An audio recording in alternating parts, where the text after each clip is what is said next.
গাজার বন্দীদের মুক্তি কি অবশেষে সম্ভব? ট্রাম্প বলছেন খুব শিগগিরই তারা মুক্তি পেতে পারে।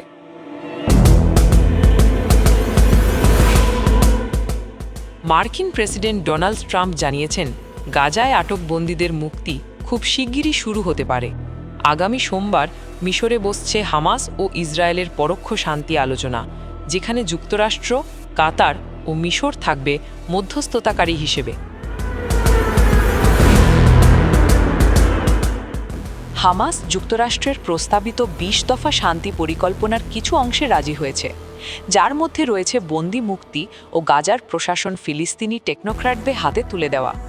তবে তারা এখনও নিরস্ত্রীকরণ ও ভবিষ্যৎ শাসন কাঠামো নিয়ে আলোচনায় বসতে চায়।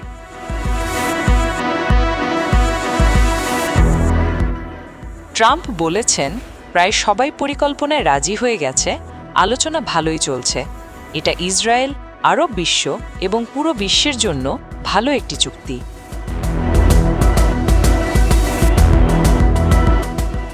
তবে তার আহ্বান সত্ত্বেও গাজায় বোমাবর্ষণ অব্যাহত রয়েছে।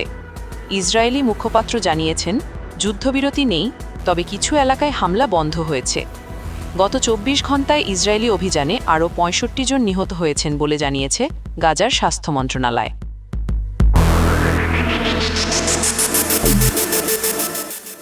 নেতানিয়াহু আশা প্রকাশ করেছেন আগামী কয়েকদিনের মধ্যেই বন্দি মুক্তির ঘোষণা আসতে পারে।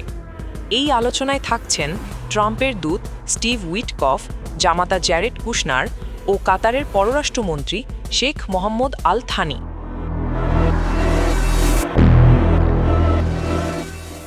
সবাইয়ের দৃষ্টি এখন মিশরের কায়রোর দিকে, যেখানে ঠিক হতে পারে গাজার ভবিষ্যৎ আর থেমে যেতে পারে ২ বছরের রক্তক্ষয়ী যুদ্ধ।